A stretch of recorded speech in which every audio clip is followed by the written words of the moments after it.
नमो नमः मित्रों, प्लीज संस्कृत से चैनल में आप सभी का स्वागत एवं अभिनंदन है। जैसा कि आप लोगों को अब तक पता चल ही गया होगा कि हमारा जो टीजीटी संस्कृत या जो भी जिस भी सब्जेक्ट से आपने भरा होगा उसका पेपर लगभग अब बहुत ही कम समय में होगा, यानी अक्टूबर नवंबर दिसंबर किसी भी मंथ हो सकता है। तो अब आवश्यकता है कि हम अपने आप को आके और जहाँ जहाँ कमियाँ हैं उस पर अच्छे से लग जाएं और एग्ज़ाम की डेट को देखे बिना, ठीक है। क्योंकि एग्ज़ाम की डेट अगर आप देखोगे तो उस समय हड़बड़ाहट में कुछ नहीं। अब हम लोग प्रैक्टिस सेट लगाएंगे, हर सब्जेक्ट के होंगे 100 प्रश्न होंगे और देखते हैं कितना हमारा स्कोर बनता है।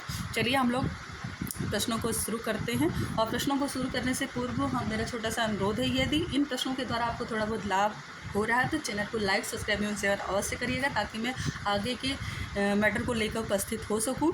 मेरा अपना उद्देश्य ये है कि मैं जो भी जितने ग्रंथ चल रहे हैं संस्कृत में वो सबके 100 प्रश्न लेकर के, जो इम्पॉर्टेंट प्रश्न जो हर बार पूछे जाते हैं, ऐसे प्रश्नों पर लेकर उपस्थित हूँ। तो चलिए हम लोग चलते हैं, प्रश्नों को हल करते हैं। पहला प्रश्न है, तेजोद्वयस्य युगपद्यश्वनोदयाभ्याम लोको नियम्यतैवात्मसा दशांतरेषु। यह कथन किसका है?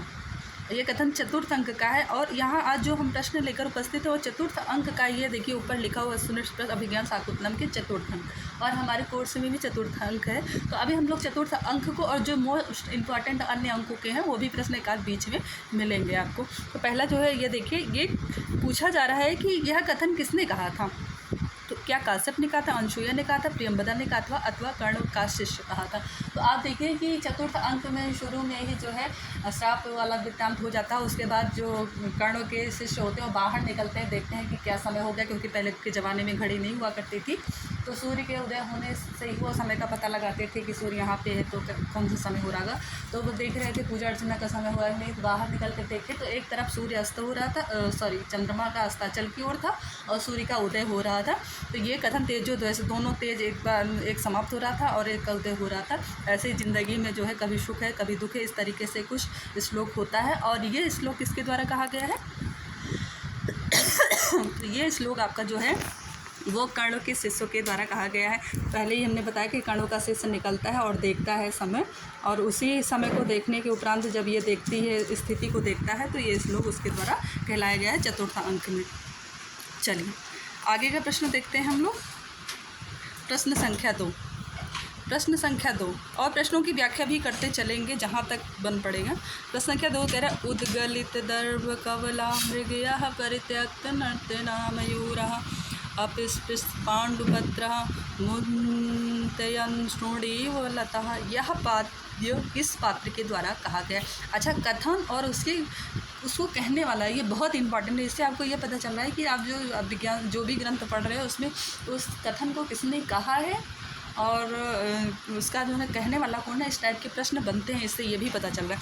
तो उद्गलित ये किसके द्वारा कहा गया है? तो देखो, जब शकुंतला की विदाई होती रहती है तो जो है उनकी विदाई से लोग, वहाँ के वन में रहने वाले सभी लोग, मनुष्य के अलावा उनके पिता और उनके सखियों के अलावा वहाँ के जो पशु पक्षी थे ना, वो भी जो है बहुत ज़्यादा दुखी थे शकुंतला की विदाई से, कि मतलब शकुंतला चली जाएगी। क्योंकि वो कहीं ना कहीं पशु पक्षियों को भी पानी पिलाना और पेड़ पौधों को पानी देना, इस तरीके से उन सब से प्यार करती थी शकुंतला, इसलिए वो सभी भी दुखी थे। तो वही श्लोक में कहा गया उद्गलित, यानी कि त्याग दिया दर्भ कवला, अपने कवल को, अपने निवाले को कृष्ण ने त्याग दिया। मृगया, जो मृग लोग हैं उन्होंने अपने निवाले को त्याग दिया, क्योंकि शकुंतला की आज विदाई हो जाएगी, वो चली जाएगी। और परित्यक्त नर्तना मयूरा, परित्यक्त मतलब त्याग दिया है, नर्तना नाचना, मयूरा मतलब मोर, जो मोर है उन्होंने नाचना छोड़ दिया है। अस्पृश्य पांडुपत्र मुंच्यंत श्रेणील, और जो वहाँ की, यही नहीं, जो वहाँ की पेड़ पौधे हैं ना, वो पीले पत्ते गिरा करके मानो कि अपने आंसू गिरा रहे हैं शकुंतला की विदाई के समय। तो यह पद्य किसके द्वारा कहा गया है? तो जब शकुंतला विदा होने लगती है तो कहती है कि देखो सखी, तुम विदा हो जाओगे, तुम्हारे जाने का दुख हम लोगों को ही नहीं, इन सभी को भी बहुत ज़्यादा, इन सभी से भी तुम मिल लो। तो ये किसके द्वारा कहा गया है? तो प्रियंवदा कहती है। अच्छा, एक चीज़ और जान लीजिए कि इस पूरे जो चतुर्थ अंक है यहाँ की हम बात कर रहे हैं, चतुर्थ अंक में प्रियंवदा थोड़ा चंचल स्वभाव की होती है। तो जो चंचलता भरी बात हो, अनसुईया और प्रियंवदा में आपको कन्फ्यूजन बहुत होता है कि प्रियंवदा ने कहा कि अनसुईया ने कहा है। तो अगर चंचलता वाली चीज़ें हों तो ज़्यादातर आप प्रियंवदा की तरफ जाइएगा, तब जब आपको ना समझ में आए तब की बात करें। और जो अनसुईया होती है थोड़ी गंभीर स्वभाव की होती है। गंभीरता भरी बातें जो होती हैं वो ज़्यादातर अनसुईया ने कहा है। तो चलिए यहाँ पर आपका तीसरा सही हो गया। और ये देखिए अनसुईया और प्रियंवदा दोनों सखियाँ थी, ये तो पता नहीं कि कोई बात नहीं, क्योंकि आप JGT की तैयारी कर रहे हैं तो इतना आपको पता होगा, वो भी अभिज्ञान शाकुंतलम के बारे में, जो विश्व प्रसिद्ध नाटक है उसके बारे में तो बताना ही बेकार है। अभिज्ञान शाकुंतलम में ययाति के किस पुत्र का नाम उल्लेखित है? तो एक श्लोक में देखिए, जब क्या कहते हैं छंदोमयी वाणी आकाशवाणी होती है, जब आते हैं काश्यप ऋषि यज्ञ इत्यादि करके वहाँ जाते रहते हैं ना, शकुंतला के विवाह के लिए निवर्त ढूंढने गए थे वहाँ, क्या कहते हैं अपना पूजा पाठ करने। तो वहाँ से जब लौटते हैं तो छंदोमयी वाणों के द्वारा उनको बताया जाता है कि तुम्हारी पुत्री गर्भवती है और उसके पेट में जो है पुरु जो है किस ययाति और पुत्र पुरु, जैसे ययाति के और शर्मिष्ठा उनके पुत्र पुरु थे, उसी तरीके से कोई तेजवान जो है पुरुष उसके पेट में पल रहा है। किसके पेट में? तुम्हारी पुत्री शकुंतला के पेट में। और शकुंतला उनकी कैसी पुत्री हैं? तो पालित पुत्री हैं। और शकुंतला के रियल माता कौन है? तो मेनका और विश्वामित्र। विश्वामित्र तपस्या में लीन होते हैं, मेनका उनकी तपस्या भंग करने आई होती हैं। मेनका की उनकी तपस्या भंग हो जाती है, उनके मोह में वो विलुप्त हो करके फिर शकुंतला का जन्म होता है। तो जो विश्वामित्र और मेनका हैं, इन लोगों ने लोकलाज से मतलब यहाँ आश्रम में छोड़ दिया था, काश्यप के आश्रम में, तो यहीं ये पली बड़ी थी। तो इनका विवाह इत्यादि सारा काम इन्होंने किया है काश्यप ने।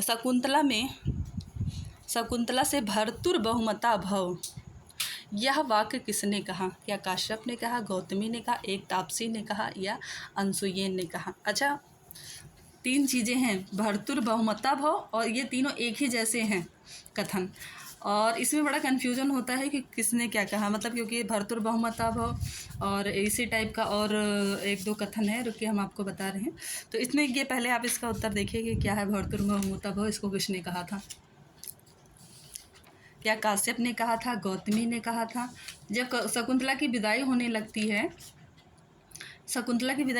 है, तो एक एक करके सब लोग उसको आशीर्वाद देने आते हैं, मतलब उसको जब नहलाया धुलाया गहने उन्हें पहनाया जाता है, तो एक एक करके सब उसको आशीर्वाद देने के लिए आते हैं। तो उसी में काश्यप भी आशीर्वाद देते, कुछ आशीर्वाद जो है वो क्या कहते हैं तपस्विनियाँ देती हैं जो वन में रहती हैं, कुछ आशीर्वाद उनके पिता देते हैं। तो इस तरीके से जो आशीर्वाद दिया गया उसमें भर्तुर बहुमता भव यह किसने कहा?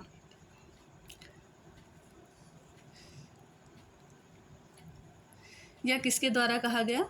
तो भर्तुर बहुमता भव, ये एक तीसरी तपस्विनी आती है, तीन तपस्विनियाँ आती हैं। पहली तपस्विनी का है कि भर्तुर बहुमान सूचकम महादेवी शब्द लभस्व, महादेवी वीर प्रसौनी, इतना याद रखिए, महादेवी वीर प्रसौनी। तो महादेवी शब्दम लभस्व अगर आ जाए तो वहाँ पर आपको लगाना है पहली तपस्विनी ने उसको कहा था। और इसके अलावा अगर ये आ जाए कि वीर प्रसौनी भव यानी वीर पुत्र को प्राप्त करो, तो द्वितीय तपस्विनी ने कहा था। फिर तीसरी तपस्विनी जो थी उसने कहा था क्या? भर्तुर बहुमता भव। तो ये एक तापसी ने कहा था, एक तपस्विनी ने कहा था। और यहाँ पर देखिए 1 2 3 नहीं लिखा गया है, तो ये बहुत अच्छा साफ क्वेश्चन बच गया, लेकिन कन्फ्यूजन तब होगा जब पहली दूसरी तीसरी करके पूछ लिया जाएगा। तो आप एक कोटेशन याद कर लीजिए, महादेवी वीर प्रसविनी, महादेवी वीर। पहले तपस्विनी ने महादेवी सूचक शब्द लभस्व ऐसा कहा, दूसरी ने वीर प्रसवनी भव कहा, और तीसरी ने आपका क्या कहा? भर्तुर बहुमता भव। तो इस तरीके से आप तीनों को अच्छे से याद कर सकते हैं। और कर्ण ने भी इनको आशीर्वाद दिया था कि अच्छे पुत्र को प्राप्त करो, इस तरीके से। तो चलिए हम लोग अगले प्रश्न पर आते हैं। प्रश्न संख्या 5 कह रहा है, को नामोष्ण रोदकेन नौ मालिका सिंचत, यह वाक्य किस ग्रंथ? अच्छा, यह वाक्य किस ग्रंथ का पूछ लिया गया है। यह वाक्य किस ग्रंथ का? अब यहाँ पे तो कोई दिक्कत ही नहीं, ये जाहिर सी बात है अभिज्ञान शाकुंतलम का है, लेकिन यही प्रश्न घुमा कर पूछ लिया गया है कि यह वाक्य किसके द्वारा कहा गया।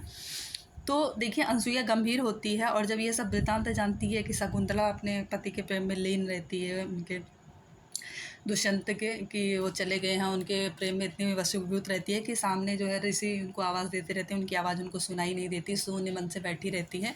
तो जो ऋषि थे उनको दुर्वासा ऋषि उनको श्राप देकर चले जाते हैं। और ये कथन जो है कौन, ये सारी चीज़ें कौन देखता होता है, अनसुईया और प्रियंवदा देखती रहती है। तो अनसुईया गंभीर थे, अनसुईया ने कहा देखो प्रियंवदा, और क्योंकि कहीं ना कहीं वो उसका स्वभाव जानती थी कि ये चंचल स्वभाव की है, ऐसा ना हो कहीं किसी के सामने जाकर दाग दे, या अनसुईया से ही, उनसे शकुंतला से ही जाकर कह दे कि अरे रे रे तुम अपने प्रिय के प्यार में लीन बैठी थी और देखो तुमको श्राप दे के चले गए।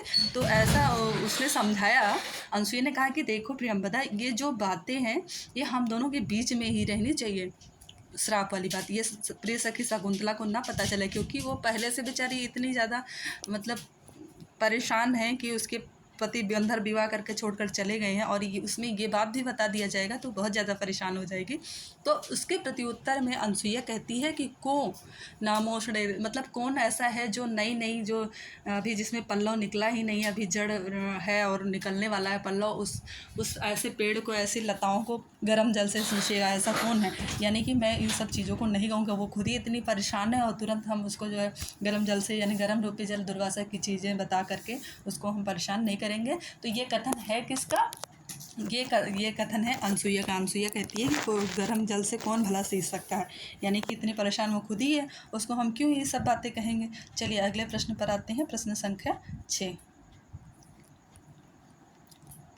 प्रश्न संख्या 6 कह रहा है अभिज्ञान शाकुंतलम। अभिज्ञान शाकुंतलम में अभिज्ञान शब्द से किसका बोध होता है।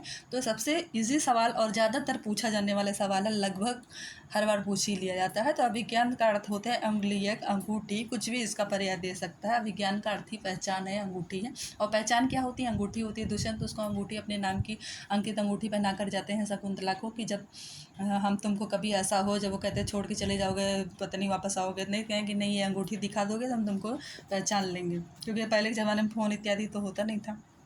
चलिए प्रश्न संख्या 7। प्रश्न संख्या 7 कह रहा है शकुंतला की सखी कौन थी, गौतमी, मालविका, निपुणिका, अनसुईया। तो देखिए शकुंतला की सखी दो ही सखियाँ थी, अनसुईया और प्रियंवदा। चतुर्थ अंक में पूरी छाई हुई है, शुरू से लेकर अंत तक शकुंतला और प्रियंवदा पे इर्द गिर्द। चलिए प्रश्न संख्या 8। शकुंतला के साथ दुष्यंत के दरबार तक कौन आई थी। यानी 3 ऐसे व्यक्ति थे जो शकुंतला के साथ दुष्यंत के दरबार तक आए थे। यहाँ पर ऑप्शन दिया गया अनसुईया, प्रियंवदा, मालविका या गौतमी। तो यहाँ पर ऑप्शन तो सही होगा आपका गौतमी, क्योंकि गौतमी शकुंतला के साथ गई थी उसके ससुराल में। लेकिन गौतमी के साथ साथ आपके 2 और गए थे, सारंगो और सारगद्वत, दोनों लोग गए थे। इनके साथ ही साथ ये दोनों भी गए थे। इसमें से भी एक सरल स्वभाव का है और एक उद्दंड स्वभाव का है। सारंगो और सारदत्त, और उसके साथ गौतमी गई थी। ये अपना जो है वहाँ पे जाना, उनको भेजने की, समझाना, हो सकता है कोई दिक्कत उक्कत आए तो, क्योंकि वो वृद्ध आश्रम की वृद्ध परिचारिका थी गौतमी, तो उसको भेजना जो है इनके लिए ज़रूरी था। चलो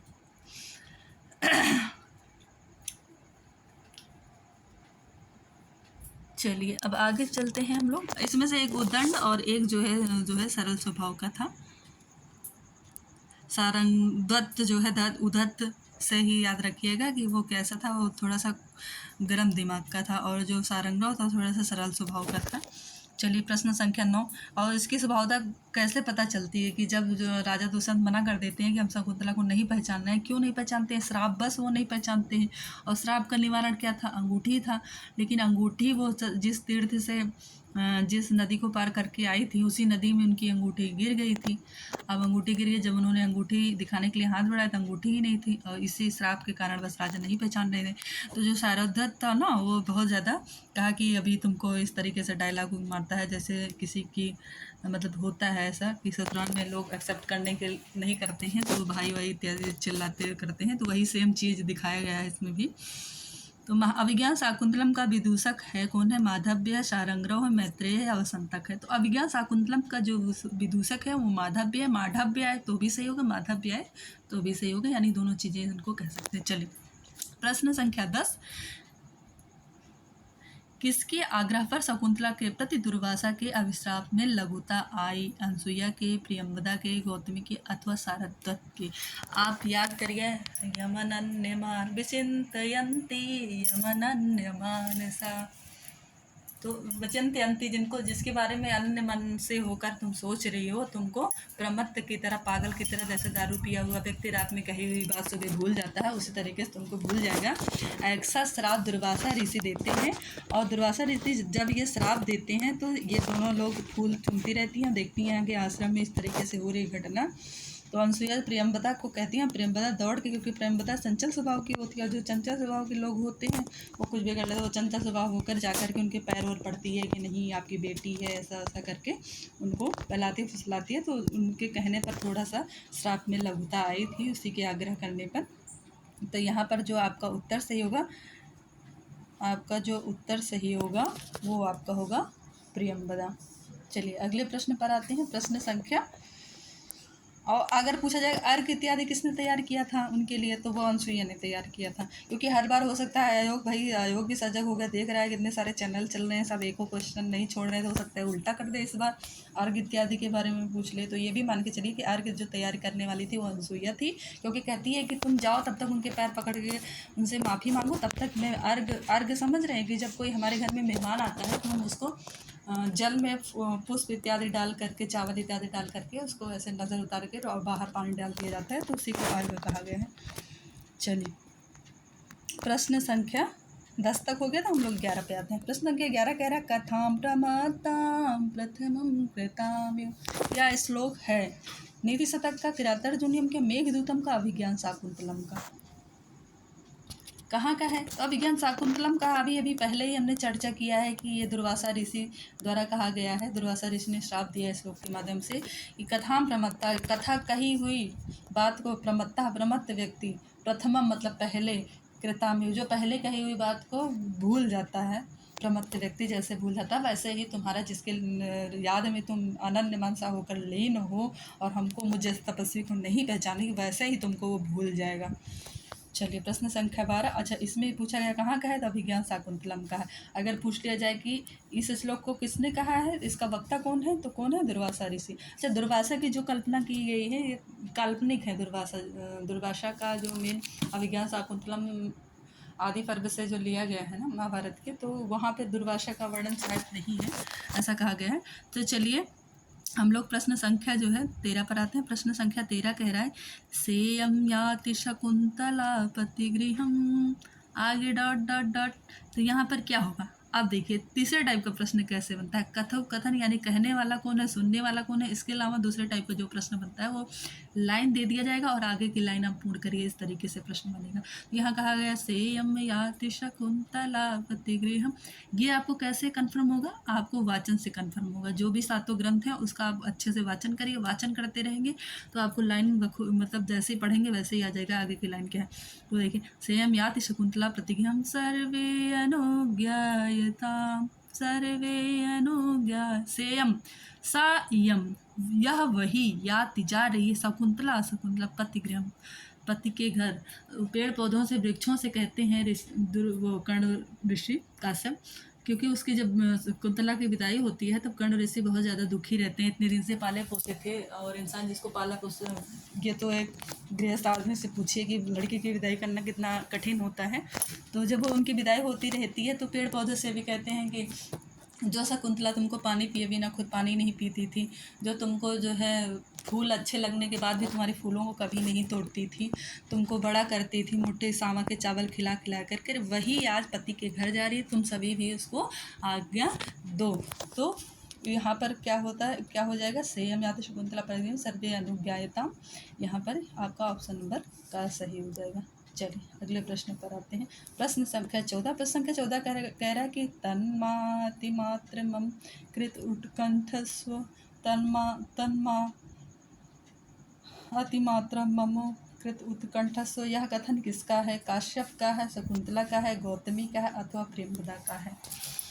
तन्मा अतिमात्र मम कृत उत्कंठस्व, मेरे लिए उत्कंठस्व, उत्कंठा, ये कथन किसका है, ये कथन किसने कहा है, चलिए बताइए कथन किसने कहा है। प्रश्न संख्या 14। प्रश्न संख्या 14 का ऑप्शन क्या सही होगा,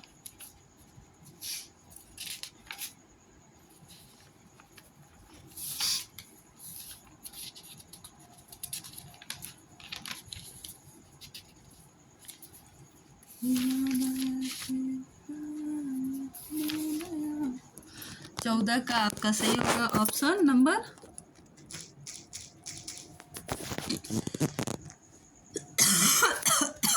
खा, शकुंतला। किसने कहा था? शकुंतला माँ कृत उत्कंठस्व, मेरे प्रति उत्कंठा मत कीजिए।